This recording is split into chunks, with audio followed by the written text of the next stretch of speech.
Hi ಅಲ್ವೋ ನಮಸ್ಕಾರ ಸ್ನೇಹಿತರೆ. ಇಲ್ಲಿ ತಾಂಡವ್ ಮತ್ತು ಶ್ರೇಷ್ಠ ಇಬ್ಬರು ಕೂಡ ಕೆಲಸ ಕಳ್ಕೊತಾರೆ. ಹಾಗಿದ್ರೆ ಭಾಗ್ಯ ಮುಂದೆ ಭಿಕ್ಷೆ ಬೇಡಬೇಕಾಗತ್ತ ತಾಂಡವ್ ಶ್ರೇಷ್ಠ. ಏನಾಯ್ತಪ್ಪ, ಏನು ಕತೆ, ಎಲ್ಲವನ್ನ ಕೂಡ ತಿಳ್ಕೊಬೇಕು ಅಂದರೆ ಈಗಲೇ ನಮ್ಮ ಈ ಚಾನಲ್ನ ಸಬ್ಸ್ಕ್ರೈಬ್ ಮಾಡಿ. ಹಾಗೆ ಈ ಒಂದು ವಿಡಿಯೋವನ್ನು ಪೂರ್ತಿಯಾಗಿ ನೋಡೋದನ್ನು ಯಾವುದೇ ಕಾರಣಕ್ಕೂ ಕೂಡ ಮರಿಬೇಡಿ. ಇಲ್ಲಿ ಭಾಗ್ಯನ ಸೋಲಿಸಬೇಕು ಅಂತ ತಾಂಡವ್ ಶ್ರೇಷ್ಠ ಕನಿಕಾ ಜೊತೆ ಸೇರ್ಕೊಂಡಿದ್ದೆ ಮಾಡ್ತಿರೋ ಫುಡ್ ಬಿಸ್ನೆಸ್ನ ಕೂಡ ಸ್ಟಾಪ್ ಮಾಡೋಕ್ಕೆ ಫುಡ್ ಲೈಸೆನ್ಸ್ ಇಲ್ಲ ಅಂತ ಹೇಳಿ ಫುಡ್ ಇನ್ಸ್ಪೆಕ್ಟರ್ನ ಕಳಿಸಿ ಆ ಒಂದು ಬಿಸ್ನೆಸ್ಸನ್ನು ಕೂಡ ಸ್ಟಾಪ್ ಮಾಡ್ತಾರೆ. ಹಾಗಂದ್ ಮಾತ್ರಕ್ಕೆ ಭಾಗ್ಯ ಸುಮ್ಮನೆ ಇರ್ತಾರೆ? ಖಂಡಿತ ಇಲ್ಲ. ಏನೇ ಅಡೆತಡೆ ಬಂದರೂ ದಿಟ್ಟುತನದಿಂದ ಹೋರಾಡ್ತಕ್ಕಂತಹ ಭಾಗ್ಯ ಅಲ್ಲೂ ಕೂಡ ಫುಡ್ ಲೈಸೆನ್ಸ್ ತಗೊಳ್ಳೋದಕ್ಕೆ ಮುಂದಾಗ್ತಾರೆ. ಆದರೆ ಫುಡ್ ಲೈಸೆನ್ಸ್ ಕೂಡ ಸಿಗಬಾರ್ದು ಅಂತ ಕನಿಕಾ ತುಂಬ ರೀತಿಯಲ್ಲಿ ಪ್ರಯತ್ನ ಪಡ್ತಾರೆ. ಆದರೆ ಯಾವುದೇ ಪ್ರಯತ್ನ ಕೂಡ ಫಲ ಕೊಡುವುದಿಲ್ಲ, ವಿಫಲವಾಗಬೇಕಾಗತ್ತಾ. ಭಾಗ್ಯ ಮುಂದೆ ಕನಿಕಾ ಸೋಲ್ಬೇಕಾಗತ್ತೆ. ಇದರಿಂದಾಗಿ ಕನಿಕಾ ಉರ್ದೋದ್ರೆ ಆ ಕಡೆ ಕುಸುಮ ಅವ್ರು ಹೋಗಿದ್ರೆ ಕನಿಕಾಗೆ ಖಡಕ್ ಪಾಠ ಕಲಿಸ್ತಾರೆ. ಮಗದೊಮ್ಮೆ ಕನಿಕಾ ಆಫೀಸ್ಗೆ ಹೋಗಿ ಕನಿಕಾನ ಅವಮಾನ ಮಾಡ್ತಾರೆ. ಜೊತೆಗೆ ಇಲ್ಲಿ ಭಾಗ್ಯ ಕೂಡ ಟಕ್ಕರ್ ಕೊಟ್ಟು ನೀನು ಏನೇ ಮಾಡಿಕೊಂಡ್ರು ನೀನು ನನ್ನ ಬಗ್ಸೋಕ್ಕಾಗೋದಿಲ್ಲ, ನಿನ್ನಂಥವ್ರು ಇರೋ ತನಕ ನಾನು ಗೆಲ್ತಾನೆ ಹೋಗ್ತೀನಿ ಅಂತ ಹೇಳಿ ಭಾಗ್ಯ ಕೂಡ ಕನಿಕಾಗೆ ಟಕ್ಕರ್ ಕೊಟ್ಟು ಬರ್ತಾರೆ. ಇದರ ನಡುವೆ ಈ ಕಡೆ ತಾಂಡವಂತೂ ಭಾಗ್ಯ ಊಟಕ್ಕೆ ಫಿದಾಗಿರ್ತಾರೆ. ಶ್ರೇಷ್ಠ ಗೊತ್ತು ಅದು ಭಾಗ್ಯ ಕೈ ಅಡುಗೆ ಅಂತ, ಆದರೆ ತಾಂಡವಕ್ಕೆ ಗೊತ್ತಿಲ್ವೇ ಅದು ಭಾಗ್ಯ ಮಾಡ್ತಿರೋ ಅಡುಗೆ ಅಂತ. ಹಾಗಾಗಿ ನಮ್ಮಮ್ಮ ಏನು ಭಾಗ್ಯನೇ ಕೊಚ್ಕೋತಾರೆ, ಭಾಗ್ಯ ಬಿಟ್ಟರೆ ಯಾರೂ ಅಡುಗೆ ಚೆನ್ನಾಗಿ ಮಾಡಲ್ಲ ಅಂತ ಅನ್ಕೊಂಡ್ಬಿಡ್ತಾರೆ. ಅವ್ರಿಗೆ ಹೋಗಿ ಟೇಸ್ಟನ್ನು ತೋರಿಸ್ಬೇಕು ಅಂತ ಭಾಗ್ಯ ಮಾಡಿರೋ ಅಡುಗೆನೇ ತೊಗೊಂಡು ಭಾಗ್ಯ ಮನೆಗೆ ಹೋಗ್ತಾರೆ. ಭಾಗ್ಯ ಮತ್ತು ಕುಸುಮ ಅವ್ರಿಗೆ ಟೇಸ್ಟ್ ಕೂಡ ತೋರಿಸ್ತಿದ್ದಾಗೆ ಈ ಕಡೆ ಭಾಗ್ಯ ಕುಸುಮ ಇದನ್ನು ನಾವೇ ಮಾಡಿರ್ತಕ್ಕಂಥ ಅಡುಗೆ ಅಂತ ಹೇಳ್ತಾರೆ. ಮತ್ತೆ ತಾಂಡವ್ಗೆ ಮುಖಭಂಗ ಆಗುತ್ತೆ. ಇದರಿಂದಾಗಿ ಮತ್ತೆ ತಾಂಡವ್ ಕೆಂಡಾಮಂಡಲ ಆಗ್ತಾರೆ.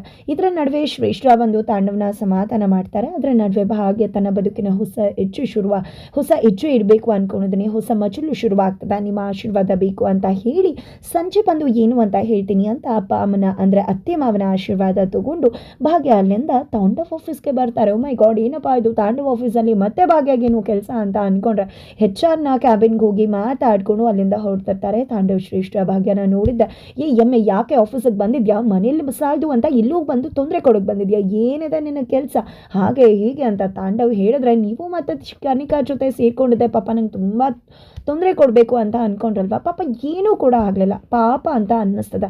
ಅದಕ್ಕೋಸ್ಕರನೇ ಈಗಲೇ ಹೇಳಿದ್ರೆ ಹೇಗೆ, ಅದಕ್ಕೋಸ್ಕರ ಸ್ವಲ್ಪ ವೆಯ್ಟ್ ಮಾಡಿ, ನಾಳೆ ನಿಮಗೆ ಗೊತ್ತಾಗತ್ತೆ ಅಂತ ಭಾಗ್ಯ ಹೇಳಿ ಹೋಗ್ತಾರೆ. ತಾಂಡವ್ ಶ್ರೇಷ್ಠಗೆ ತಲೆ ಕೆಟ್ಟೋಗ್ಬಿಡುತ್ತೆ. HR ಹತ್ರ ಹೋಗಿ ಕೇಳ್ತಾರೆ. HR ಕೂಡ ಏನು ಹೇಳ್ತಿಲ್ಲ, ಏನು ಮಾಡಿತು ಅಂತ ತಾಂಡವ್ ಶ್ರೇಷ್ಠಗೆ ಗೊತ್ತಾಗ್ತಿಲ್ಲ.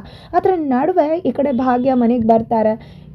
ನನ್ನ ಒಂದು ಹೊಸ ಹೆಜ್ಜೆನ ಇಡ್ತಿದ್ದೀನಿ ಅಂತ ಹೇಳ್ತಾರೆ. ಏನು ಅಂತ ಮನೇಲೂ ಕೂಡ ಹೇಳೋದಿಲ್ಲ, ಬಟ್ ಏನೇ ಮಾಡಿದ್ರು ಭಾಗ್ಯ ಕರೆಕ್ಟಾಗಿ ಮಾಡ್ತಾಳೆ, ನಮ್ಮ ಆಶೀರ್ವಾದ ಅವ್ಳಿಗಿದ್ದೇ ಇರುತ್ತೆ ಅಂತ ಅತ್ತೆ ಮಾವ ಹೇಳ್ತಾರೆ.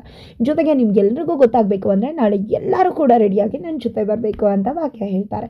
ಎಲ್ಲರೂ ಖುಷಿಯಿಂದ ಹ್ಞೂ ಅಂತ ಹೇಳಿದ್ರೆ ಆ ಕಡೆ ಪೂಜಾ ಮಾತ್ರ ಹೋಗೋಕ್ಕಾಗೋದಿಲ್ಲ.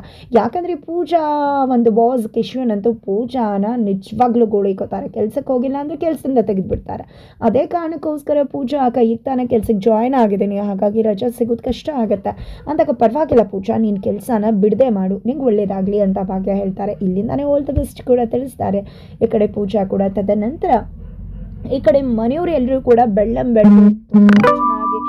ಚೆನ್ನಾಗಿ ಚಂದವಾಗಿ ರೆಡಿ ಮಾಡಿಕೊಂಡು ಮನೆಯಿಂದ ಹೊರಡ್ತಾ ಇದ್ರೆ ಆ ಕಡೆ ತಾಂಡವ್ ಶ್ರೇಷ್ಠ ಕೂಡ ಅವರು ಆಫೀಸ್ಗೆ ಬರ್ತಾರೆ. ಆಫೀಸಿಗೆ ಬರ್ತಿದ್ದಾಗೆ ಬಿಗ್ ಶಾಕ್, ಬಿಕಾಸ್ ಆಫೀಸ್ನ ಒಂದು ಅಟ್ಮಾಸ್ಫಿಯರೇ ಚೇಂಜ್ ಆಗಿಬಿಟ್ಟಿದೆ. ನಿಜವಾಗ್ಲೂ ಕೂಡ ಏನಾಗ್ತದೆ ಇಲ್ಲಿ, ಬಾಸ್ ಹೆಂಡತಿ ಕೂಡ ಬಂದಿದ್ದಾರೆ. ನೆಕ್ಸ್ಟ್ ವೀಕ್ ಫಾರಿನ್ನಿಂದ ರಿಟರ್ನ್ ಆಗ್ತೀನಿ ಅಂದರು, ಇದೇನಪ್ಪ ಇವತ್ತೇ ಬಂದುಬಿಟ್ಟಿದಾರಲ್ಲ ಅಂಥದ್ದು ಏನಿರ್ಬೋದು ಅನ್ಕೋತಾರೆ. ಕ್ಯಾಂಟೀನ್ ಓಪನಿಂಗ್ ಅಂತ ಗೊತ್ತಾಗುತ್ತೆ. ಕ್ಯಾಂಟೀನ್ ಓಪನಿಂಗ್ಗೆ ಇವರೆಲ್ಲ ಬರಬೇಕಾ, ಅದು VIP ರೆಡಿ ಮಾಡಿದ್ದಾರೆ. ಇಲ್ವನ್ನ ಕೂಡ ಯಾರಾದರೂ VIP ಬರ್ತಿರ್ಬಹುದಾ ಅಂತ ತಾಂಡವ್ ಶ್ರೇಷ್ಠ ಅಂದ್ಕೊಳ್ಳೋದಕ್ಕೂ ಅಲ್ಲಿ ತನ್ಮಯ್ನ ನೋಡ್ಬಿಡ್ತಾರೆ. ತಾಂಡವ್, ಏನಿದೆ ತನ್ಮಯ್ ನೀನಿಲ್ಲಿ ಅಂತದ್ದಾಗೆ, ನಾವು ಇಲ್ಲಿದ್ದೀವಪ್ಪ ಮಗನೇ ನೋಡು ನಮ್ಮ ಕಡೆನೂ ಅಂತ ಸುಂದ್ರಿಯವರು ಹೇಳ್ತಾರೆ. ಇಡೀ ಫ್ಯಾಮಿಲಿ ಕುಸುಮ ಅವ್ರ ಸಮೇತ ಅಲ್ಲಿರುತ್ತೆ. ನೋಡುತ್ತೆ ಇವರೆಲ್ಲ ಯಾಕಪ್ಪ ಇಲ್ಲಿ ಅಂತ ಶಾಕ್ ಆಗ್ತಿದ್ದಾರೆ ತಾಂಡವ್ ಶ್ರೇಷ್ಠ. ಅಷ್ಟರಲ್ಲಿ ಇಲ್ಲಿ ಬಾಸ್ ಎಂತ ಇಬ್ಬರು ಕೂಡ ಭಾಗ್ಯನ ವೆಲ್ಕಮ್ ಮಾಡ್ತಾರೆ. ಭಾಗ್ಯ ಕೂಡ ರೇಷ್ಮೆ ಸೀರೆ ಉಟ್ಕೊಂಡಿದ್ದೆ ತುಂಬ ಮುದ್ದಾಗಿ ರೆಡಿ ಅಲ್ಲಿಗೆ ಸೂಪರ್ ಎಂಟ್ರಿಯನ್ನು ಕೊಡ್ತಿದ್ದಾರೆ. ಅವರ ಎಂಟ್ರಿಗೆ ಇಲ್ಲಿ ತಾಂಡವ್ ಶ್ರೇಷ್ಠ ಮಕ್ಕರಾಗ್ತಿದ್ದಾರೆ. ಜೊತೆಗೆ ಇಲ್ಲಿ ಕೇಟ್ರಿಂಗ್ ಅನ್ನು ಶುರು ಮಾಡ್ತಿದ್ದಾರೆ, ಕ್ಯಾಂಟೀನ್ ಅನ್ನು ಶುರು ಮಾಡ್ತಿದ್ದಾರೆ. ಭಾಗ್ಯ ಅಂತಕ್ಕಂಥ ವಿಷಯವನ್ನ ಅವರಿಬ್ರು ಅನೌನ್ಸ್ ಮಾಡ್ತಾರೆ. ಜೊತೆಗೆ ಭಾಗ್ಯ ಬಗ್ಗೆ ಹಾಡಿ ಕೊಂಡಾಡ್ತಾರೆ.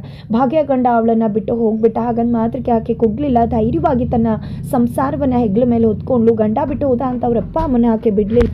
ತನ್ನ ಅಪ್ಪ ಅಮ್ಮನಿಗಿಂತ ತುಂಬ ಚೆನ್ನಾಗಿ ನೋಡ್ಕೊತಿದ್ದಾಳೆ. ನಿಜವಾಗ್ಲೂ ಭಾಗ್ಯ ಮಾಡಿರೋ ಸಾಧನೆ ಅಷ್ಟಿಷ್ಟಲ್ಲ ಅಂತ ಹೇಳ್ತಾರೆ. ಈ ಕಡೆ ಏನು ಭಾರಿ ಸಾಧನೆ ಮಾಡಿಬಿಡ್ತಾರೆ ಅಂತ ಕೊಚ್ತಿದ್ದಾರೆ ಅಂತ ತಾಂಡವ್ ಶ್ರೇಷ್ಠ ಅನ್ಕೋತಾರೆ. ಈ ಕಡೆ ಕುಸುಮವ್ರು ಕೂಡ ಬಂದು ನಮ್ಮ ಎಲ್ಲರೆಲ್ಲ ಕಣ್ಣಲ್ಲೂ ಕೂಡ ಭಾಗ್ಯ ನಿಜವಾಗ್ಲೂ ಹೆಮ್ಮೆ ಅಂತ ಹೇಳ್ತಿದ್ದಾರೆ.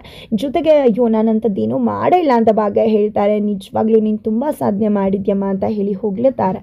ಜೊತೆಗೆ ಈ ಕಡೆ ಇನಾಗ್ರೇಷನ್ ಆಗತ್ತೆ. ತದನಂತರ ಭಾಗ್ಯ ತಾಂಡವ್ ಮತ್ತು ಶ್ರೇಷ್ಠಗೆ ನೀವೇ ಸ್ವೀಟ್ ತೊಗೋಬೇಕಾಗಿರೋದು, ಮುಖ್ಯವಾಗಿ ತೊಗೊಳ್ಳಿ ಅಂದಾಗ ಏನೇ ಅಮ್ಮೆ ಯಾಕೆ ಇಲ್ಲಿಗೆ ಬಂದಿದ್ಯಾ, ಮನೇಲಿ ಸಾಲದು ಅಂತ ಇಲ್ಲಿಗೆಲ್ಲ ಬಂದಿದೆ, ಇದು ಸಿಕ್ಕಿದೆ ಅಂದರೆ ಅದಕ್ಕೆ ನಾನೇ ಕಾರಣ, ನಾನು ನಿನ್ನ ಮದುವೆ ಆಗಿ ಬಂದಿದ್ದಕ್ಕೆ ಈ ಲಕ್ಸುರಿ ಲೈಫೆಲ್ಲ ನೋಡ್ತಿರೋದು ಅದಕ್ಕೆ ಕೊಬ್ಬು ಜಾಸ್ತಿ ಆಗೋಯ್ತಾ ಅಂತ ಕೇಳ್ತಾರೆ. ಅಯ್ಯೋ ಅದಕ್ಕೆ ಯಾಕಾಗುತ್ತೆ, ನಿಜ ಹೇಳಬೇಕು ಅಂದರೆ ನನ್ನ ಆತ್ಮವಿಶ್ವಾಸ ನಾನು ಈ ರೀತಿ ಮಾತಾಡೋದಕ್ಕೆ ಕಾರಣ ಅಂತ ಹೇಳ್ತಾರೆ. ಹೌದು ತಾಂಡವ್, ನಿಜವಾಗ್ಲೂ ನಿನ್ನಿಂದಾನೇ ಅಂತ ರೇಷ್ಮೆ ಸೀರೆ ಎಲ್ಲ ಉಟ್ಕೊಳ್ಳೋ ಯೋಗ್ಯತೆ ಇರೋದು, ಇಲ್ಲಾಂದರೆ ಇರ್ತಿತ್ತ ಏನು ಒಗ್ಗರಣೆ ಹಾಕೋದಕ್ಕೆ ಈ ಬೆಲ್ಡಪ್ ಎಲ್ಲ ಬೇಕಾ ಇವಳಿಗೆ ಅಂತ ಹೇಳಿ ಶ್ರೇಷ್ಠ ಕೂಡ ಹೇಳ್ತಾರೆ. ಜೊತೆಗೆ ನಾನು ಈ ಒಂದು ಕಂಪ್ನಿಲಿ ಬಾಸ್, ನೀನು ಜಸ್ಟ್ ಕ್ಯಾಂಟೀನ್ ನಡೆಸ್ತಿರೋಳು, ನೀನು ಎಲ್ಲಿದೆಯಾ ಅನ್ನೋದನ್ನು ನೆನಪಿಟ್ಕೊ ಅಂತ ತಾಂಡವ್ ಹೇಳಿ ಶ್ರೇಷ್ಠ ಜೊತೆ ಹೋಗ್ತಾರೆ. ತದನಂತರ ಈ ಕಡೆ ತಾಂಡವ್ ಮತ್ತು ಶ್ರೇಷ್ಠ ಹತ್ರ ID ನಂಬರ್ನ ಇಸ್ಕೋತಾರೆ ಬಾಸ್ ಹೆಂಡತಿ. ಅವರ ಒಂದು PA ಮುಖಾಂತರ ಕೊಡೋದಕ್ಕೆ ಹಿಂಜರಿತಾರೆ. ಇಲ್ಲಿ ಬಾಸ್ ಹೆಂಡತಿ ಕೇಳಿದ್ದಾರೆ ಅಂದಾಗ ಅವರು ಕೊಡಲೇಬೇಕಾಗತ್ತೆ. ತದನಂತರ ಇಲ್ಲಿ ಒಂದು ಮುಖ್ಯವಾದ ಕೆಲಸ ಇದೆ, ನೀವು ಎಲ್ಲೂ ಕೂಡ ಹೋಗಬಾರ್ದು ಅಂತ ಹೇಳಿ ಕುಸುಮ ಭಾಗ್ಯ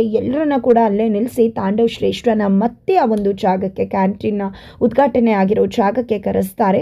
ತಾಂಡವ್ ಮತ್ತು ಶ್ರೇಷ್ಠ ಬರ್ತಿದ್ದಾಗೆ ಎಲ್ಲರೂ ಮುಂದೆ ಒಂದು ವಿಷಯನ ಅನೌನ್ಸ್ ಮಾಡಬೇಕಾಗಿದೆ. ನಿಮ್ಮೆಲ್ಲರೂ ಮುಂದೆ ಮಾಡೋದು ಈ ಟೈಮಲ್ಲಿ ಸೂಕ್ತ ಅಂತ ಅನ್ನಿಸ್ತು, ಅದಕ್ಕೋಸ್ಕರ ವಿಷಯನ ಅನೌನ್ಸ್ ಮಾಡ್ತಿದ್ವಿ ಅಂತ ಹೇಳಿ ಬಾಸ್ ಹೆಂಡತಿ ಒಂದು 2 ಅನ್ವಲಬ್ಬ ಅನ್ನ ತಾಂಡವ್ ಶ್ರೇಷ್ಠಗೆ ಕೊಟ್ಟಾಗ ಓಪನ್ ಮಾಡಿ ನೋಡಿದ್ರೆ ತಾಂಡವ್ ಮತ್ತು ಶ್ರೇಷ್ಠಗೆ ಶಾಕಿಂಗ್ ವಿಷಯ ಕಾದಿರುತ್ತೆ. ಬಿಕಾಸ್ ಅವರಿಬ್ಬರಿಗೆ ಟರ್ಮಿನೇಷನ್ ಲೆಟರ್ ಆಗಿರುತ್ತೆ. ಬಿಕಾಸ್ ಅವರಿಬ್ಬರನ್ನ ಕೂಡ ಕೆಲಸದಿಂದ ತೆಗೆಯೋದಕ್ಕೆ ನಿರ್ಧಾರವನ್ನು ಮಾಡಿದ್ದಾರೆ ಬಾಸ್ ಮತ್ತು ಬಾಸ್ ಹೆಂಡತಿ.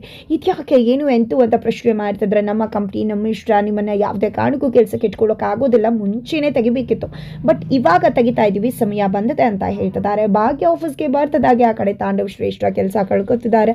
ಹಾಗಿದ್ರೆ ಇಲ್ಲಿ ಭಾಗ್ಯ ತಾಂಡವ್ ಕೆಲಸ ಹೋದರೂ ಕೂಡ ಸುಮ್ಮನೆ ಇರ್ತಾರ, ಅಥವಾ ನನ್ನಿಂದಾಗಿ ಈ ರೀತಿ ಆಗೋದು ಬೇಡ ಅಂತ ಹೇಳಿ ಕೆಲಸ ಮತ್ತೆ ವಾಪಸ್ ಕೊಡಿ ಅಂತ ರಿಕ್ವೆಸ್ಟ್ ಮಾಡಿಕೊಂಡ್ರೆ ಈ ಕಡೆ ತಾಂಡವ್ ರಾಬಿರ್ರಿ ಕೂಗಾಡಿ ಇವಳು ಭಿಕ್ಷೆ ನಂಗೆ ಬೇಕಾಗಿಲ್ಲ ಹಾಗೆ ಹಿಂಗೆ ಅಂತೇನಾದರೂ ಹೇಳಿ ತಾಂಡವ್ ಶ್ರೇಷ್ಠ ಇಬ್ಬರು ಕೂಡ ಆ ಒಂದು ಆಫೀಸಿಂದ ಗೇಟ್ ಪಾಸ್ ತೊಗೋಬೇಕಾಗತ್ತಾ, ಅಥವಾ ತಾಂಡವ್ ಶ್ರೇಷ್ಠ ಇಬ್ಬರು ಕೂಡ ಕೆಲಸ ಬೇಕು ಅನ್ನೋ ಕಾರಣಕ್ಕೆ ಭಾಗ್ಯ ಮುಂದೆ ಭಿಕ್ಷೆ ಬೇಡಬೇಕಾಗತ್ತಾ.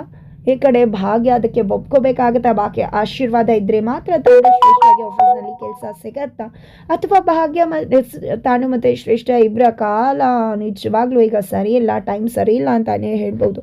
ಅದೇ ಕಾರಣಕ್ಕೆ ಭಾಗ್ಯ ಕೈ ಕೆಳಗೆ ಕೆಲಸ ಮಾಡಬೇಕಾಗಿರೋ ಕರ್ಮ ಏನಾದರೂ ಬಂದರೆ ನಿಜವಾಗ್ಲೂ ತೀರದು ಅಂತಲೇ ಹೇಳ್ಬೋದು. ಹಾಗಿದ್ರೆ ಮತ್ತೆ ಇಲ್ಲಿ ಭಾಗ್ಯ ತಾಂಡವ್ ಶ್ರೇಷ್ಠನ ಇಬ್ಬರನ್ನೂ ಕೂಡ ತನ್ನ ಹತ್ರನೇ ಕೆಲಸಕ್ಕೆ ಸೇರಿಸ್ಕೊಂಡು ಕ್ಯಾಂಟೀನಲ್ಲಿ ಕೆಲಸ ಕೊಟ್ಟಿದ್ದೆ. ಈ ಕಡೆ ಶೆಫ್ ಆಗಿಬಿಡ್ತಾರೆ ಶ್ರೇಷ್ಠ ಮತ್ತು ತಾಂಡವ್. ಏನಾಗತ್ತೆ ಇದೆಲ್ಲವನ್ನ ಕೂಡ ತಿಳ್ಕೊಬೇಕು ಅಂದರೆ ಈಗಲೇ ನಮ್ಮ ಈ ಚಾನಲ್ನ ಸಬ್ಸ್ಕ್ರೈಬ್ ಮಾಡಿ ಮುಂದಿನ ವೀಡಿಯೋಗೋಸ್ಕರ ವೇಟ್ ಮಾಡೋದನ್ನು ಯಾವುದೇ ಕಾರಣಕ್ಕೂ ಕೂಡ ಮರಿಬೇಡಿ.